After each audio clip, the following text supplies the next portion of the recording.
पुत्रदा एकादशी व्रत कथा।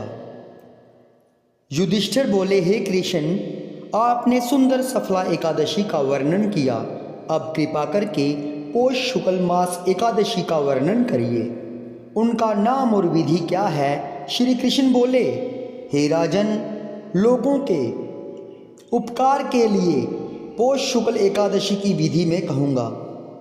यह सब पापों को दूर करने वाली पुत्रदा एकादशी है। सिद्ध और कामना को पूर्ण करने वाले नारायण इसके देवता हैं। चर अचर तीनों लोकों में इससे श्रेष्ठ और नहीं। पापों को हरने वाली कथा को मैं कहूँगा, तुम सुनो। भद्रावती नाम की पुरी थी। वहाँ सुकेतुमान नाम का राजा था। उसकी शेब्या नाम की प्रसिद्ध रानी थी। वह राजा पुत्रहीन था। बहुत दिनों तक राजा चिंतन में लगा रहा, परंतु पुत्र नहीं हुआ। मैं क्या करूं, कहाँ जाऊं, संतान की प्राप्ति कैसे होगी? सुकेतुमान को राज्य और पूर्व में कहीं भी सुख नहीं मिलता था। अपनी शेब्या रानी के साथ प्रतिदिन दुखी रहता था। वे दोनों राजा रानी चिंता और शोक में मगन रहते थे। वह मन में निराश हो गया। पुत्रहीन मनुष्य के जन्म का फल नहीं है। बिना पुत्र के घर सूना रहता है और सदा हृदय दुखी रहता है। पुत्र के बिना पितृ देवता और मनुष्य के ऋण से नहीं छूटता। इसलिए मनुष्य को प्रयत्न करके पुत्र उत्पन्न करना चाहिए। जिनके घर में पुत्र है उनका इस लोक में यश होता है, परलोक में गति होती है। जिन पुण्यात्माओं को सैकड़ों जन्म का पुण्य होता है, उनके ही पुत्र और पौत्र होते हैं। पुण्य भगवान की भक्ति के बिना धन और विद्या नहीं मिलती। यह मेरा सिद्धांत है। इस प्रकार राजा दिन रात चिंता में मगन रहता था। फिर सुकेतुमान ने आत्महत्या का विचार किया, परंतु उसने परलोक में दुर्गति समझकर वह विचार छोड़ दिया। संतान के अभाव से अपने शरीर को दुर्बल देखकर अपनी बुद्धि से अपना हित सोचकर घोड़े पर बैठकर राजा घोर वन में चला गया। पुरोहित आदि किसी को यह मालूम नहीं हुआ। वन में इधर उधर भ्रमण करता हुआ चिंता करने लगा कि मैंने ऐसा कौन सा बुरा काम किया जिससे ऐसा दुख मिला। मैंने यज्ञ और पूजा से देवताओं को संतुष्ट किया, मिष्ठान भोजन तथा दक्षिणा देकर ब्राह्मणों को संतुष्ट किया, समय अनुसार प्रजा का पुत्र की तरह पालन किया। यह सब करने पर भी मुझको ऐसा कठिन दुख क्यों मिला? इस प्रकार चिंता करता हुआ आगे वन में चला गया।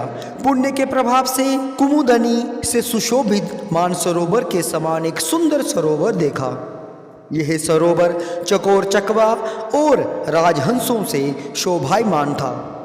उसमें मगर, मछलियां और जल के जानवर रहते थे।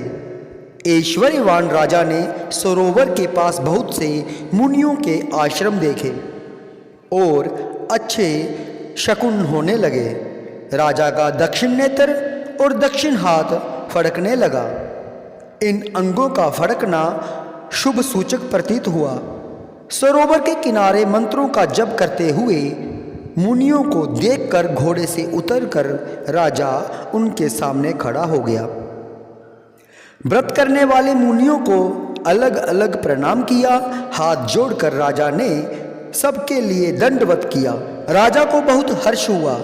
वे मुनीश्वर भी प्रसन्न होकर बोले, हे राजन, आपकी क्या इच्छा है सो कहिए। राजा बोले, हे तपस्वियों, आप कौन हैं और आपका क्या नाम है? आप यहाँ किस लिए आए हैं सो कहिए। मुनि बोले, हम विश्वदेवा हैं और स्नान करने के लिए यहाँ आए हैं। माघ का महीना निकट आ रहा है। आज से 5वें दिन माघ लग जाएगा। आज पुत्रदा नाम की एकादशी है। हे राजन, पौष शुक्ल एकादशी पुत्र की इच्छा करने वाले को पुत्र देती है। तब राजा बोला, पुत्र उत्पन्न करने के लिए मैंने भी बड़ा प्रयत्न किया है। यदि आप प्रसन्न हैं तो मेरे लिए सुंदर पुत्र दीजिए। तब मुनीश्वर बोले, हे राजन, आज पुत्रदा नाम की प्रसिद्ध एकादशी है। आज ही इस उत्तम व्रत को करिए। हमारे आशीर्वाद से और भगवान की कृपा से आपको अवश्य ही पुत्र प्राप्त होगा। इस प्रकार उनकी आज्ञा से राजा ने पुत्रदा एकादशी का उत्तम व्रत किया। द्वादशी में पारण करके मुनियों को बारंबार प्रणाम करके राजा अपने घर पर आ गया। रानी की गर्भ स्थिति हो गई। व्रत के प्रभाव से समय पर तेजस्वी और पुण्यात्मा पुत्र पैदा हुआ। वह बालक पिता को प्रसन्न रखता था। फिर वह गद्दी पर बैठकर प्रजा का पालन करने लगा। हे राजन, इसलिए पुत्रदा एकादशी का व्रत करना चाहिए। इस पुत्रदा के व्रत को जो मनुष्य करते हैं वे मनुष्य इस लोक में पुत्र को प्राप्त करके मरने पर स्वर्ग को जाते हैं। जय श्री कृष्ण।